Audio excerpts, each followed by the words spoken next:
Hello my dear leaders, మన safe Paul యాప్లో కొత్త ఐడిని ఏ విధంగా రిజిస్ట్రేషన్ యాక్టివేషన్ చేసుకోవాలో మీకు సింపుల్గా ఎక్స్ప్లెయిన్ చేస్తానండి. మీరు యాప్ని ఇన్స్టాల్ చేసిన తర్వాత యాప్ ఓపెన్ అయిన తర్వాత ఇలా ఉంటుంది. సో ఈ విధంగా ఉండే యాప్ని పైన వ్యాలెట్ అని కనిపిస్తుందండి. ఇక్కడ టెంకశాల అని కనిపిస్తుంది చూడండి. ఈ ప్లేస్లో వ్యాలెట్ 0.1 కానీ సమ్ నంబర్ ఉంటుంది. సో దీన్ని మనం క్లిక్ చేసుకోవాలండి.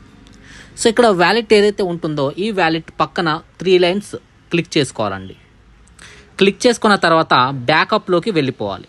ఫస్ట్ ఆఫ్ ఆల్ ఇక్కడ నేమ్ని చేంజ్ చేసుకోండి. అంటే వ్యాలెట్ అని ఉంటుంది, నేమ్ని చేంజ్ చేసుకోండి. మీ నేమ్ని అయితే సెట్ చేసుకోండి. నేమ్ని సెట్ చేసుకొని కన్ఫర్మ్ అయితే కొట్టేసుకోండి. అండ్ దెన్ ఇక్కడ బ్యాకప్ ఉంటుందండి.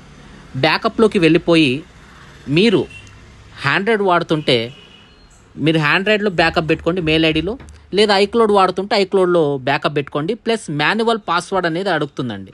సో మాన్యువల్ పాస్వర్డ్ సెట్టింగ్ చేసేసుకోండి. వన్స్ మాన్యువల్ పాస్వర్డ్ సెట్ చేసుకున్న తర్వాత మీకు ఆర్డర్ వైజ్గా వస్తుందండి. ఆ ఆర్డర్ వైజ్గా వచ్చిందే దాన్ని మీరు ఏదైనా బుక్లో కానీ ఎక్కడైనా నోట్ చేసుకొని పెట్టుకోండి మాన్యువల్ బ్యాకప్ పాస్వర్డ్ని. ఇక బ్యాక్ వచ్చేసిన తర్వాత కింద మేనేజ్ కాయిన్స్ అనేసి ఒక ఆప్షన్ ఉంటుందండి. దీన్ని క్లిక్ చేసి OPBNB అని సెర్చ్ చేసి OPBNB కాయిన్ అయితే యాడ్ చేసేసుకోండి. ఆల్రెడీ యాడింగ్లో ఉంది. OPBNBని యాడ్ చేసేసుకోండి. మిగిలిండే కాయిన్స్ యాడ్లో ఉంటాయి, అవన్నీ రిమూవ్ చేసేయండి. సో వేరే అనదర్ కాయిన్స్ ఉంటే అవన్నీ తీసేసుకోండి.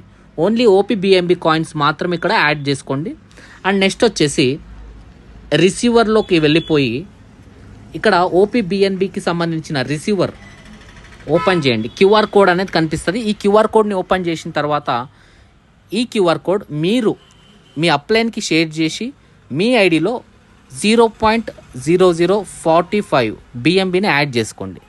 యాడ్ చేసుకున్న తర్వాత వాళ్ళ రిఫరల్ లింక్ తీసుకొని ఇక్కడ ఎక్స్ప్లోర్లోకి వెళ్ళి ఈ ఎక్స్ప్లోర్లోకి వెళ్ళిన తర్వాత ఆ లింక్ని కాపీ పేస్ట్ చేసేస్తే అండ్ నెక్స్ట్ వచ్చేసి ఆ లింక్ కాపీ పేస్ట్ చేసి గో కొడితే మీకు ఇక్కడ రిజిస్ట్రేషన్ అనేసి కనిపిస్తుందండి.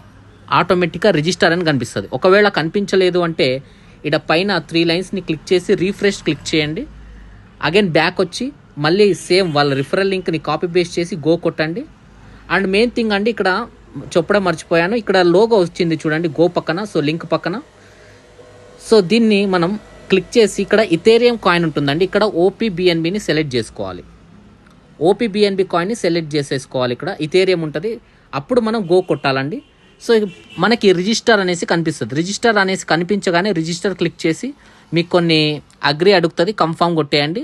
మీ ఐడి అనేది రిజిస్టర్ అయిపోతుందండి. సో ఇది రిజిస్ట్రేషన్ ప్రాసెస్. ఆల్రెడీ నేను చేశాను, మీకు జస్ట్ ఎక్స్ప్లెయిన్ చేయడానికి కోసం సింపుల్గా ఒక వీడియో అయితే రికార్డ్ చేస్తున్నా.